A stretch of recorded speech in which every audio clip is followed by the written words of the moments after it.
Butch Cassidy et le Kid, Jeremiah Johnson, L'Arnaque, Gatsby le Magnifique, Les 3 jours du Condor, Les hommes du président, Un pont trop loin, Brubaker, Out of Africa, L'affaire Chelsea Dearden, ou Derrière la caméra comme dans Au milieu coule une rivière, L'homme qui murmurait à l'oreille des chevaux, et la liste est très longue. 65 ans de carrière. Aujourd'hui, je vous parle de Robert Redford.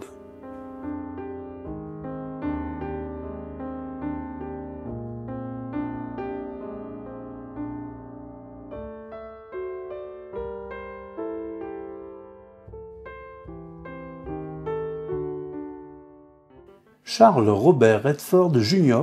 naît le 18 août 1936 à Santa Monica, en Californie. Il est le fils de Charles Robert Redford Sr., un ancien laitier reconverti en comptable, et de Maria W. Hart. Enfant, il est le souffre-douleur du gang hispanique, les Pacheco, qui le passent régulièrement à tabac. Il explique ça comme ça, parce que j'allais dans une bonne école, j'étais bon en course, et populaire auprès des filles. Un jour par défi, il va même jusqu'à sauter du toit d'un immeuble. Il frôle la mort. Il dira « Faire face à mes peurs est venu très tôt. Il me semblait que j'avais 2 choix. Soit être dirigé par mes peurs, ou bien les surpasser. » Adolescent, Robert Redford est un petit voyou. Il a même des démêlés avec la justice. Il volait régulièrement de la bière et rentrait par effraction dans des maisons vides pour organiser des soirées, des beuveries. Un jour, il a été mis en garde à vue pour avoir pénétré de nuit dans une école de filles. Une autre fois, il a été arrêté au volant d'une voiture dont le coffre était rempli de bijoux volés. Durant les années lycée, il crée même son propre gang, les Barons. Un de ses amis raconte « Nous étions un gang de rue.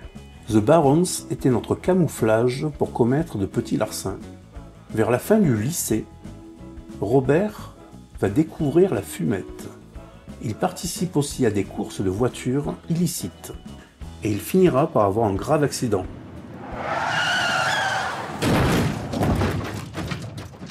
Après le lycée, en 1956, Robert Redford part à Paris pour étudier l'art.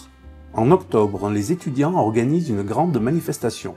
Robert ne s'intéresse pas à la politique, mais s'y rend tout de même. La police charge. Il se fera tabasser à coups de matraque. Après cette expérience parisienne, il quitte la France pour l'Italie, sac au dos. Là, il préférera la belle étoile aux auberges de jeunesse. Mais l'hiver est froid. Très très froid. Une nuit, il se souvient d'une astuce qu'il a lue dans un roman de Jack London. Il se recouvre de bouse de vache et se plonge dans un tas de fumier pour rester au chaud. Plus tard, il dira « C'est vrai. Ridicule, mais vrai. »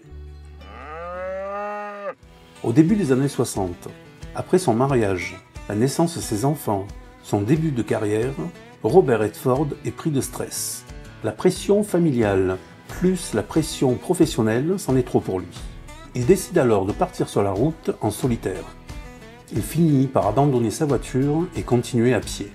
Son voyage le mène dans un petit motel composé de cabanons perdus au milieu de rien. Il se lie d'amitié avec le propriétaire. Il y restera quelque temps. Tous les deux passent leur temps à discuter, boire des coups et écouter la musique. Son nouvel ami est un meurtrier qui sort d'Alcatraz. Robert admira en lui son style de vie, isolé du monde, sans le mépris de soi-même et gérant une auberge au milieu de nulle part. Le tournage de Out of Africa marque le début d'une idylle entre Robert Redford et Meryl Streep. Pour une scène, la production s'est trouvée face à un petit problème.